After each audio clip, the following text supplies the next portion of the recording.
अब बात हो गई। फिर भी एक बार आपका अच्छा रहेगा। उमर अंसारी जी हमारे साथ हैं। उमर भाई, आप मिले मुख्तार जी से, हम नहीं कैसी स्थिति है? बिल्कुल गलत बात है, मुझे नहीं मिलने दिया गया। लाउड नहीं, बल्कि जो थोड़ा सा नीचे कर लीजिए, फेस देखिए। जो पत्र भेजा गया था उसमें मेरा नाम भी था, अफजाल बाबा का नाम था, लेकिन अफजाल बाबा को सांसद जी को मिलने दिया गया, उनको अलाउ किया गया, मुझे अलाउ नहीं किया गया है। तो मैं इस बारे में कुछ नहीं बता मतलब मिलने नहीं दिया गया आपको? मुझे नहीं मिलने दिया गया। मुझसे स्पष्ट रूप से मैं अपनी आईडी और सब फॉर्मल एक लेटर मैंने अपनी तरफ से एप्लीकेशन लिख के दिया, जिसमें उन्होंने कहा कि नहीं आप कल आ जाइए, कल हम देखते हैं, प्रयास करेंगे बनवाने को। उस पर भी हमें गारंटी नहीं है, लेकिन मैं कल फिर आऊँगा, प्रयास करूँगा कि परमिशन मिले और मैं कल मिलूँ। अच्छा, आपको लग क्या रहा है? क्योंकि जैसे आरोप मुख्तार अंसारी लगा रहे थे, उसके बाद ये घटना होना। भैया लगना क्या है, तो स्पष्ट है, अब तो सब आपके सामने है। मेडिकल कॉलेज में वो भर्ती है, आईसीयू में वो एडमिट है। अब इसमें अभी लगने की तो कोई बात रह नहीं गई। वो स्वस्थ हो जाए, वो ठीक हो जाए, वो बेहतर हो जाए। मेरा सवाल रमजान का 5 महीना चल रहा, हम लोग यही दुआ यही प्रार्थना कर रहे हैं। मैं रोजे से हूँ और हम लोग बहुत परेशान हैं, लेकिन हमें ऊपर वाले पर यकीन है और ईमान है हमारा कि मौत और जिंदगी का मालिक सिवाय अल्लाह के कोई नहीं है। जेल में ही उनको जहर दिया गया था, वो लखनऊ के पीजीआई अस्पताल में एडमिट रहे और तबीयत उनकी बहुत दिन खराब रही। उसके बाद फिर ले आके वापस बांदा में उनको वो किया, ले आके रखा। लेकिन बात ये है कि सब कुछ आपके सामने है, खाना आप दोगे, रखेंगे आप हमें जैसे चाहोगे रखोगे।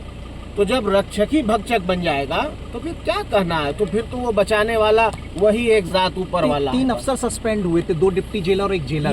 ये उनकी प्रशासनिक चीज है, उसमें मैं कुछ नहीं कह सकता हूँ। कौन सस्पेंड हो रहा, कौन बहाल हो रहा, कौन ट्रांसफर हो रहा, हम ये चाहते हैं कि वो जुडिशियल कस्टडी में है।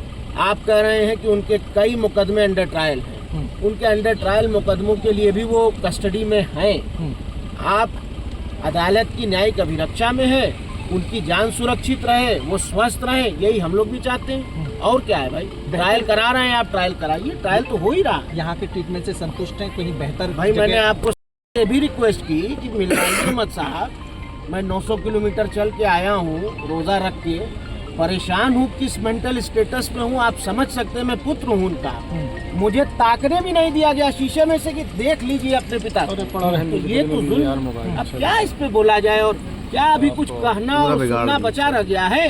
हम लोग सब्र से हैं, कानून के रास्ते से अपनी लड़ाई लड़ेंगे। माननीय सर्वोच्च न्यायालय में इस मैटर को लेकर जा रहे हैं। माननीय सर्वोच्च न्यायालय देखिए वहां से जो आदेश आएगा उसी पे हमें कोर्ट से कहीं और अस्पताल में रेफर करने के लिए उसी पर हमें उम्मीद है। न्यायपालिका पर हमें विश्वास है, न्यायपालिका पर हम अटूट यकीन रखते हैं और हमें यकीन है कि जरूर अदालत से हमें न्याय मिलेगा।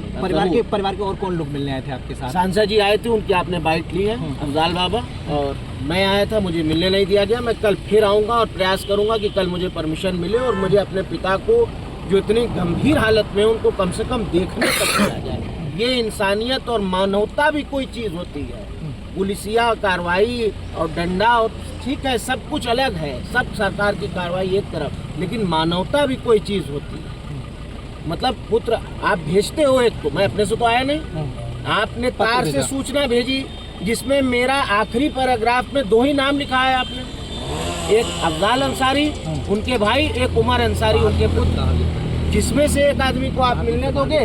ये देखिए, ये साफ लिखा है मेरा नाम इसमें, आप चाहिए दिखाइए भी, ये मैंने सोशल मीडिया पे भी डाला, पुत्र उमर अंसारी और भाई अफजाल अंसारी, सांसद दोनों के नाम लिखे हैं इस पे। लेकिन नहीं मिलने देंगे। क्यों नहीं मिलने देंगे साहब? इसका कोई जवाब नहीं। जाइए कप्तान साहब से मिलिए, जाइए डीएम साहब से मिलिए, जाइए डीआईजी साहब से मिलिए, जाइए डीजी साहब से मिलिए, जाइए मुख्यमंत्री साहब से मिलिए। जानबूझ के चीजें कर रहे हैं। अब सब आप लोग को भी पता है, सब देश भी देख रहा है, दुनिया भी देख रही, और 24 नजदीक है। बस मेरी अभी इस वक्त यही प्रार्थना है कि वो स्वस्थ हो जाए, ठीक हो जाए। 24 में क्या कुछ रहने वाला है? जो होगा भैया वो आपके भी सामने आ जाएगा, हमारे भी अब कितना दिन ही बचा है। मेरी फिलहाल ये कामना है, एक पुत्र होने की नीयत से। बाप सब कुछ होता है।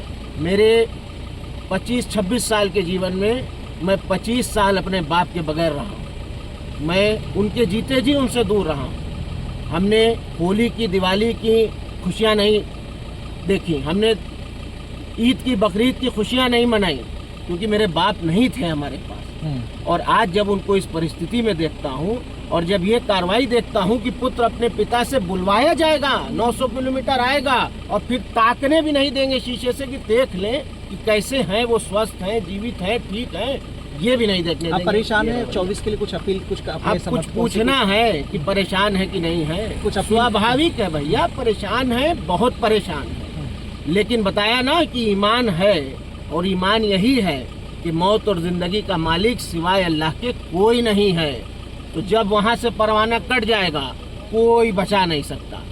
हमसे जुड़े रहने के लिए हमारे YouTube चैनल को सब्सक्राइब करें और नई वीडियो की नोटिफिकेशन के लिए बेल आइकॉन को दबाएं।